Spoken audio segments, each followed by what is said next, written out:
welcome. I don't know where you are while you're watching this, but I'm sure glad you're with us today, so thanks for joining in. Back a few years ago, my family and I lived down in South Florida. Had a friend who had a boat, and he kept saying, I want to take you guys out fishing. We tried several times, never got everything squared away. Finally, we landed a time, left early in the morning. My son Drew and I jump out on the boat with him. We go about 30 minutes out into the Atlantic, and that's where we're gonna fish. And about halfway there, I started feeling something. It wasn't a pleasant something, it wasn't a good something, but it wasn't horrible. And so I'm like, just suck it up, don't say anything. This is gonna be a great day. I've been waiting for it for a long time. Weather was beautiful, ocean was beautiful, a little choppy, but beautiful.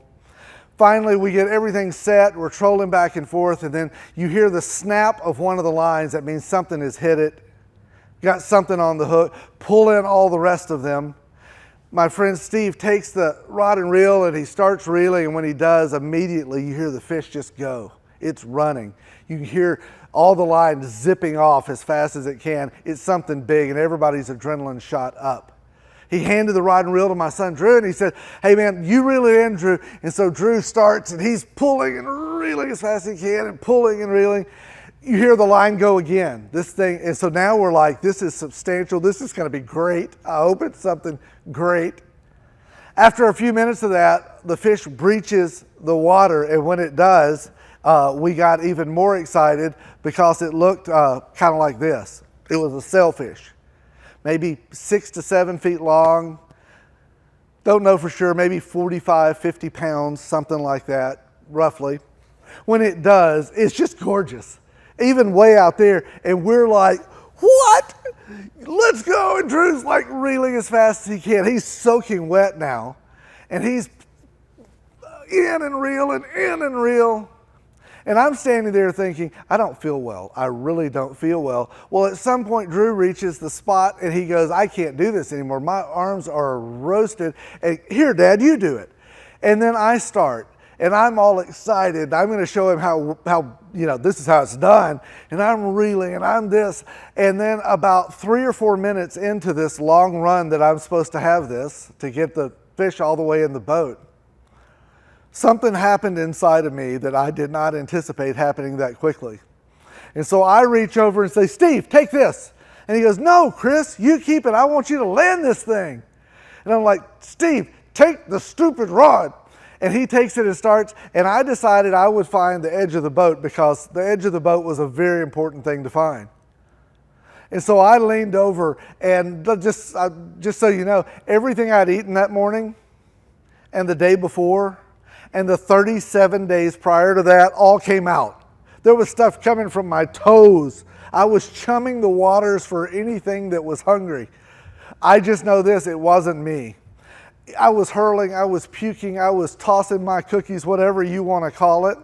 And I was leaned off the back of the boat, and the thing I realized is how painful that process is. Your throat and your sinuses are all raw. And then I also realized I'd chosen the wrong place because right here are these two huge outboard motors. And it's where all of the exhaust was coming out. So you do that and you take a deep breath. And when you do all of that, exhaust came back in and it just burned all the way, burning both directions now. It was horrible.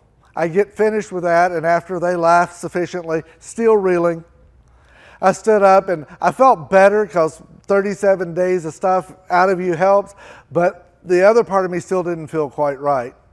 But good enough, and we got it reeled in and landed the fish, and we all partied and took pictures and did all that stuff.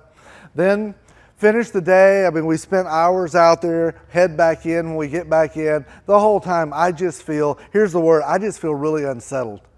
It's like a little weak in the knees, a little dizzy, hard to catch a good breath. Don't want to say anything and ruin the day for everybody else. We finally hit land, and we put the boat up on the lift and rinse it off, and we clean everything out of the inside. We clean a few fish over on the little fish cleaning station over here, head back, and every minute I was on solid ground, I started feeling better. Maybe a half hour later, I finally took my first breath and thought, oh, it just feels good to be on dry ground. I think some people, myself included, live lives that feel a little bit like that. It feels like life is just turbulent enough, not that I can't survive, because I can and I have, but just volatile, chaotic enough that I never feel very settled. I keep waiting for a time where it feels like the whole world settles in and I feel just right. I feel fulfilled and satisfied, completely in rhythm with what I'm supposed to be doing, but most of the time, life feels a little bit more like survival. It feels like I'm just reeling as fast as I can, hoping not to lose what I've caught. I think that about me. I know that about me. And then sometimes I talk to other people and I hear the same thing back. Matter of fact, not sometimes, regularly. People who are good people who do good things. And they say things like this: hey, listen, I love the life I've got a good life. And they talk about things that how God has given them a good life, not without pain or not without struggle, but they can kind of look at it big picture. But then often they say, I just wish I could reach a point though. I just thought by now I would have reached a point where I felt like, yeah, this is it. I kind of hit my stride. I'm in rhythm. I feel like life is what life was meant to be. I feel satisfied and on purpose. But most of us don't. We feel a little bit like my knees did out on the water. We started a series a couple of weeks ago. It's called Holy Habits, an odd name, but the purpose of it is to help people find footing, to find firm ground, to allow us to find some things that will allow us to live out the life we were intended to live, without which we will never experience. Holy habits. Matter of fact, Jeremy started us out in the first of those, and he gave us this little overview of everything, and then said one of the things we need to build a habit in our life is an open Bible. But it's not about Bible reading. It's not about education. It's not just about learning. It's about seeing, finding truth, and then choosing it as a way of life. Not just to read. Anybody can read. That doesn't make you more spiritual or more anything else. That is not the habit. The habit is to experience time with God coming from His Word and then choosing the life He's chosen for us. Then last week he dug into these two things, getting good at coming home, and that was about repentance. It was about me agreeing with God about my wrongs. But once again, the purpose of this is not a habit that you better do or else. The purpose of this isn't so God will say, all right, I guess that's good enough. It is so when we come into agreement with God about what's broken in us, that it puts us in His presence. It puts us on firm ground. It gives us something solid. And then he landed on this other piece of prayer, learning to talk to God, learning to communicate with God. And once again, the purpose is not the method of that. The purpose of that is all about being with God. And we learned a lot. If we want to find how to do that, this week we want to land on the next of these things. And to do that, we can go all the way back to the very beginning in Genesis 2. This is how in the beginning it was. On the seventh day, God had finished the work of creation. So He rested from all His work, and God blessed the seventh day and declared it as holy. So He rested and declared it holy. We're going to come back to this phrase especially in just a couple of minutes, because it was the day when He rested from all His work of creation. God did everything that He intended to do in creation, and then the last day, the seventh day, He looked back on it, said, I'm going to push this over here, and now this day, I'm going to rest from my work. And what He was doing wasn't that God was so tired. Man, God must have been exhausted. He had to make animals and trees. He had, that wasn't the issue. He wasn't exhausted. He was building a rhythm that we could mimic or model our lives from. He said, here's a rhythm I want you to have. I want you to work when it's time to work, and then I want you to set aside a time. He declared it holy. I want you to make a time where you refresh and renew from your work. I want those to be very different things, working and not working. I don't want them to mesh and be almost the same thing. It's hard to decide which one I'm doing. And so that was the image He gave us, or the model He gave us. If you were to fast forward, sometimes in a video you can hit, jump 30 seconds or jump a minute. Well, if we hit that button a couple of times, we'd find ourselves in the next book of the Bible, in Exodus. By now the earth is populated a lot. And God's people, who He has chosen, the Israelites, they found themselves in captivity. They've been taken over.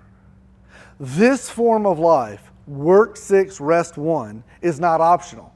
That's what slavery does. It takes away the ability, it takes away the option of ever finding settled ground. They had no settled ground. As a matter of fact, if they just stopped working for an hour sometimes, they'd be beaten or killed.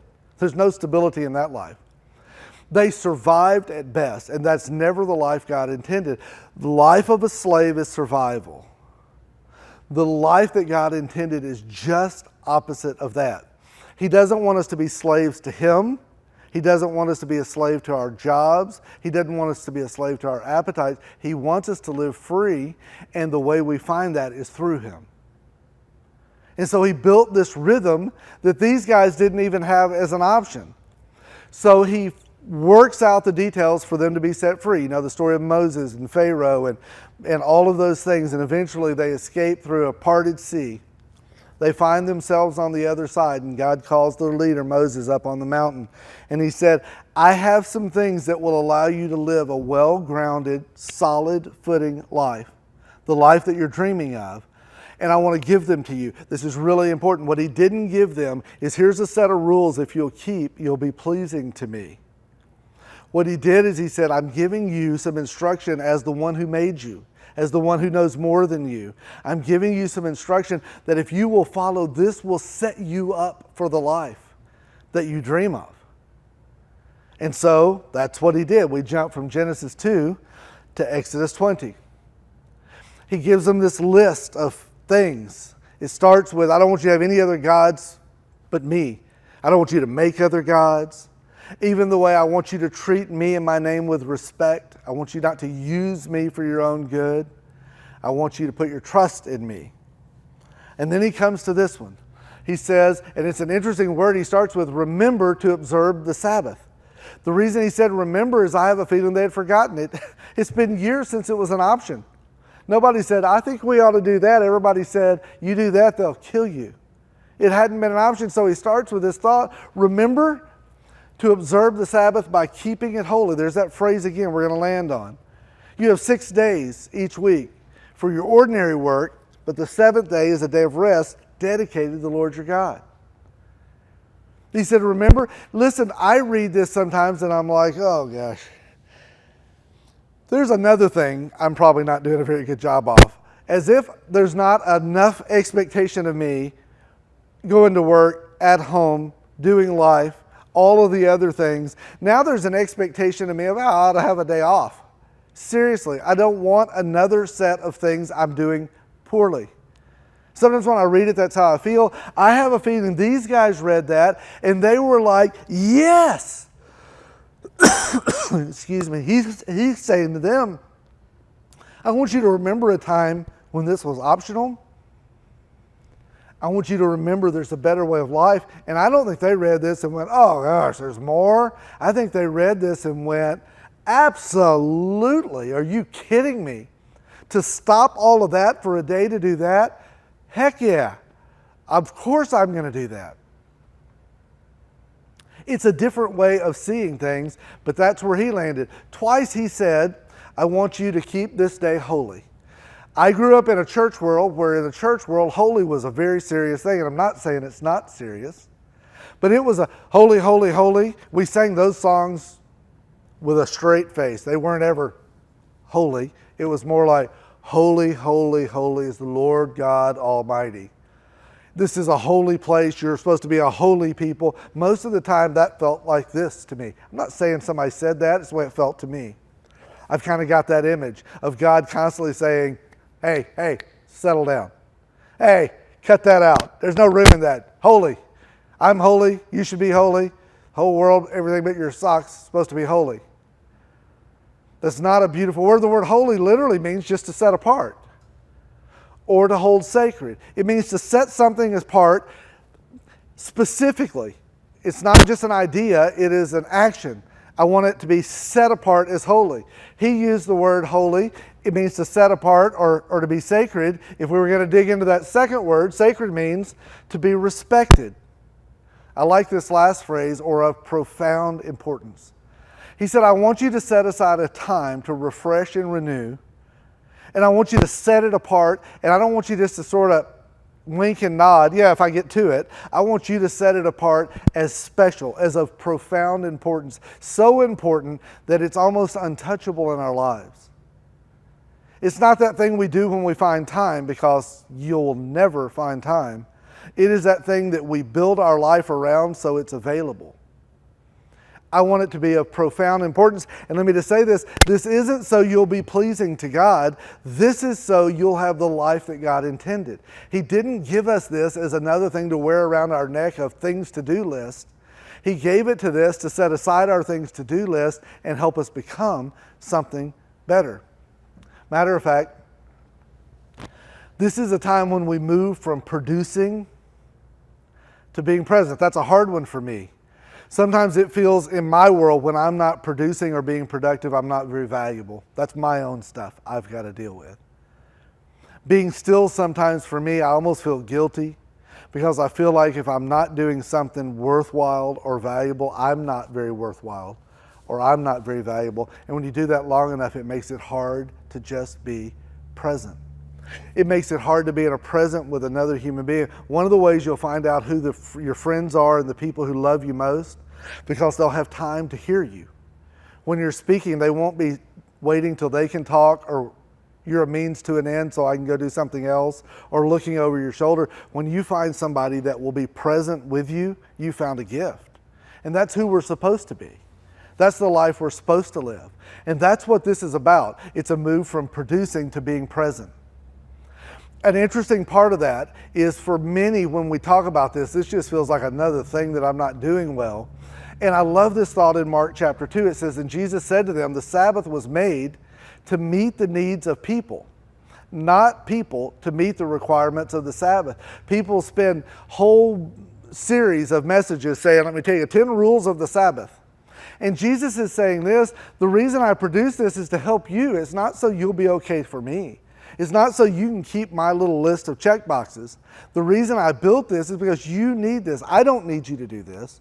You need you to do this. It wasn't produced so you can make it happy. It was produced so it can help you find happiness. Man, that's a big difference. When you see it the opposite way, it changes everything. When we start looking at those things, it leads us to a whole list of questions like how, what, where, when. We've talked about the why. So I want to finish up today by being just really point blank practical. Your time of rest and renewal, what it's not just a day off. It's not just this is my day, I work those days and then I don't work this. It's more than that. It's not just a day of hibernation. It's not just a day to cover your head with the covers and lay in bed the whole day. However, rest may be an intricate part of rest and renewal. It's not a day to do all the stuff you didn't get done the rest of the week, which is for many of us what it becomes. The reason we don't do this better is we've got 14 things that needed to get done before today that didn't. And when else am I going to mow? When else am I going to pull the weeds? When else am I going to wash the cars? When else are we going to catch up on laundry? When else are we going to clean the house? When else are we going to fill in your blanks? When else are we going to go to the store? When else, when else, when else? It's not just a day to do the stuff you have left over. And let me just say, now this wouldn't be an issue for me, but for some of you that aren't nearly as disciplined as me, this could be an issue. It's also not just a day to Netflix binge or have your once a week swipe-a-thon where you can sit for hours and just soak in empty stuff. Not shooting at doing that, just saying that's not what this day is. When you finish that day, you know what you will have finished? Not much. You won't be any further along. Not saying that that's inherently evil, just saying it's not inherently useful. Those are some things that your time of rest and renewal aren't. Here's what it is. It's a pause from your regular schedule. We interrupt this regularly scheduled program for this. We turn this off so we can turn on this. We stop so that we can start. A time when here's 3 words that I would love for you to, if this is one, you take a picture of your screen real quick. This might be the one to hang on to. It's when you either rest, worship, or delight. Those are the 3 things. For me, those are the things I'm trying to think about when I build a time of rest and renewal. Is it restful? Is it worshipful? Or does it bring delight? This one has to do with physically. This has to do with spiritually. That one has to do with emotionally. You say, should I do that? Can I do that? Is it wrong to do that? Usually the answer is it this, or is it this? And if we're really honest, don't play games with it. Those are three pretty easy categories to land in. It's a rhythm that gets better with practice, and we'll finish out in just a minute with just a word or two about that. It's a rhythm that gets better with practice. Often people who start anything, they're not great at it. This is one that you will need to repeat the process to find joy in. What you'll often feel is like this is something else I'm not sure I can pull off. So it's a rhythm that gets better with practice. Here's some things it could include. There are many of those. I just started with this, and I'll just add some more. Going for a walk or a ride. Some of you go, there couldn't be anything worse than that. Then don't do that. But for some of us, getting outside, a little sunshine, maybe it's in the heat of the summer, maybe it's early in the morning or later in the evening. A walk. Some of you love to just go for a ride, put your windows down. Some of you get on your motorcycle. Whatever that is for you, could include that. Games, spending time with people you love, just enjoyment. Don't throw things at them if you lose. Reflect on good things. It is stopping what you find all through your week where everybody tells you what's wrong, what's broken, what you ought to do, and it's reflecting on what's good. A FaceTime with faraway friends and family. It's renewing relationships that renew you. If you don't use FaceTime, I don't know what other people use, but you can substitute that. It's being unhurried, and it's breathing. I'll just throw in some more. For some people, it would be delicious food. It's just eating things you love. For some people, it would be your hobby, to include your hobby in that. And some of you are like, how is that spiritual? If that brings joy and delight to you, if that helps you renew, if it helps you clock out of everything else, then include that. Don't make it just a day for your hobby where you leave everybody else and do your hobby all day. But is that going to be a part? Well, of course it would be. God built you to enjoy things, and He wants you to find beauty and joy in doing those things. It could be a hobby. It could be a great meal. It could be time with friends. For some people, just to go and see beauty in creation. I don't know what it is for you. Whatever it is, it should bring about worship, it should bring about rest, and it should bring about delight. Those are the things. Those are some things that could include. There's some cautions that I'll throw in.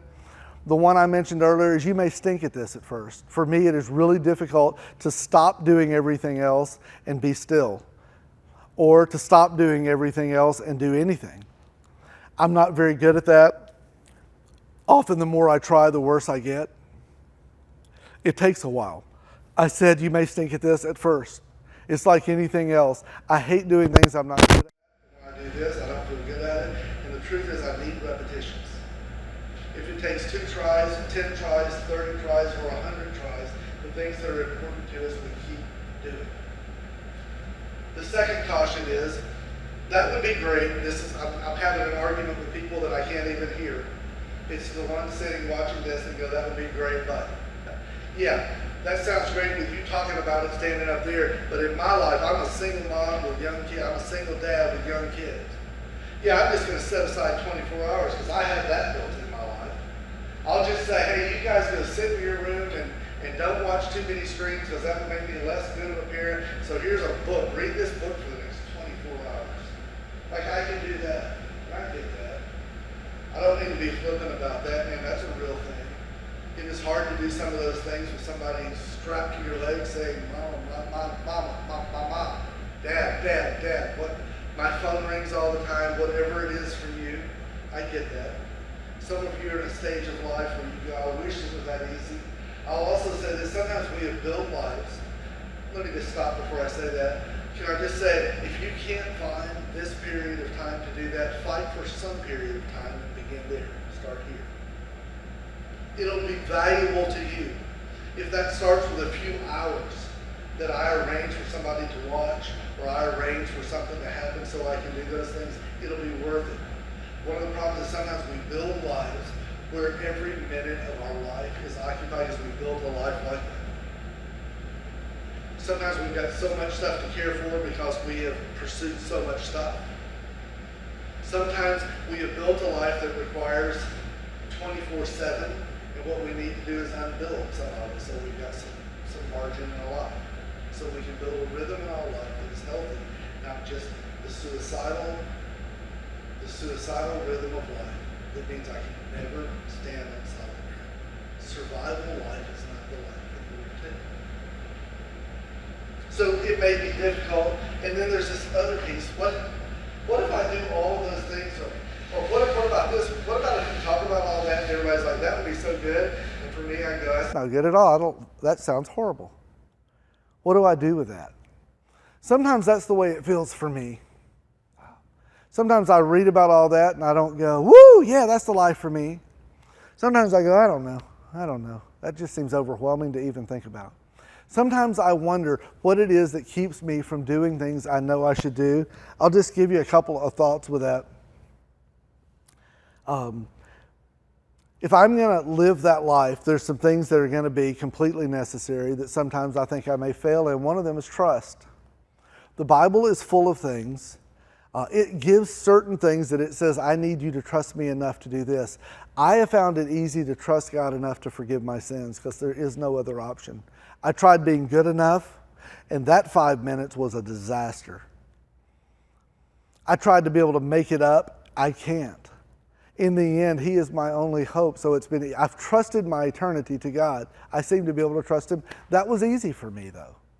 It may not be easy for you, but I'm just saying that one came really easily in my life. And I don't really question that a lot. I feel great around that. But there's other areas. God says that we should trust Him with our finances. And He says, other things, He says, I want you to make holy or set apart. He says, I want you to set apart the first part of your income, and I want you to give it to me, bring it back to me. You're not giving it to me. It's mine anyway. And the reason He did it wasn't because He needs our money, wants our money, or just wants to be that in control of our lives. I'll show you. I'll take away your money.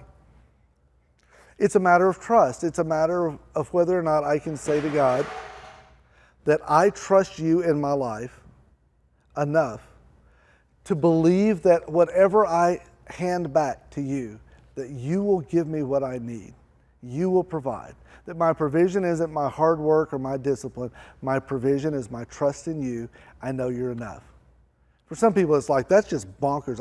I work hard for why we got to ask that? Because it's an issue of trust, because God has also understood that if I can't hold those things open-handedly, I become a slave to those things. My pursuit becomes what pursues me. And in the end, I spend my whole life running. And that's not the life He intended. He does the same with this. That I want you to understand, I know it makes it harder to get everything done in some ways, but I want you to believe that I will bless the things I've asked of you. And your obedience, when you trust me, I will bless the time you have. I will work with you to get it all done. But what I want is you. I want you. I want your presence. I want your focus. I want you to be intimately involved with me. I'm not doing this so you can have to. I'm doing this because you get to, because it allows you to live a life on firm footing. Sometimes it's just a matter of, do I trust God enough to do it? The other part is, do I have the discipline to do it? Sometimes my trust is this big and my discipline is this big. I finish and go, I just didn't get stuff done, and part of the reason I didn't is because I just didn't. The discipline to say, I'll set that apart and I'll take care of it. It's the same thing we've got to do with 1,000 other areas of life. Sometimes you've just got to put your head down and say, I will. The discipline to do it. Which one is missing in me? I'll tell you the hardest part of this whole thing. In my life, I've struggled with this, and if you've watched around here a long time, you've heard me say this. Sometimes my greatest struggle is that my image of God is that God is demanding. The only way I can relate back, it's a little Santa Claus-ish, is you better watch out. You better not pout. You better not cry. And I'm telling you why. And it gives this image, because I'm coming to town. I know when you're sleeping. I know when you're awake. I know if you've been bad or good. So be good, for goodness sake. And you know why? If you listen to the rest of the song, because He's coming, and if you've been good, He has all these great things for you. But if you haven't been good enough, He will withhold those things. It's kind of my image of God sometimes. God, I'm just trying to please you so you won't withhold the good things from me. God, you're unpleasable. No matter what I do, there's none of us righteous, none of us. On our best day, on our worst day, we're all severely broken. I'll never meet your standard. How do you please an unpleasable God? You're always watching. How will I ever get it right? I'm not saying that's the way God is. I'm saying sometimes I battle that image in my mind. When I read God's intention around these holy habits, it changes everything. He's not saying, here's another list of things you better do because I'm watching. And if you don't, I'll withhold everything good from you. It's Him saying, this is the way to get to the best life. I'm telling you. I'm the OG who says, I know how to get there. It's like a 2-year-old who needs a nap. The problem in that analogy is I'm the 2-year-old. That's what God is trying to do, is give me the best for my life. He's trying to open my eyes to what could be, and I am so stuck in my own brokenness that sometimes I don't receive it. Can I just say, finding time to rest and renew, to be present in those moments of present with God, is the way to find stable ground. It's a way to stop the chaotic life. It is the way to stop survival living and enter thriving living. It's the way not to get through life, but to experience the life God can give. And that's what He has for you. That's what He has for you. And it's not a if you don't, then I'll come down and find you. It's a if you don't, you'll miss out on all the things I have planned for you. And they're good things. This week, I challenge you, if you can't find 24 hours, find something for rest, for worship, and for delight. And then build on that. If you can't start at everything, start with the intention of, by next week, I'm going to deconstruct my life till I have room for this. You know why? Because I trust God. He wouldn't have said it if He didn't know it was best for me. You might be surprised at what you're missing. I know for me, when I do this well, I'm well.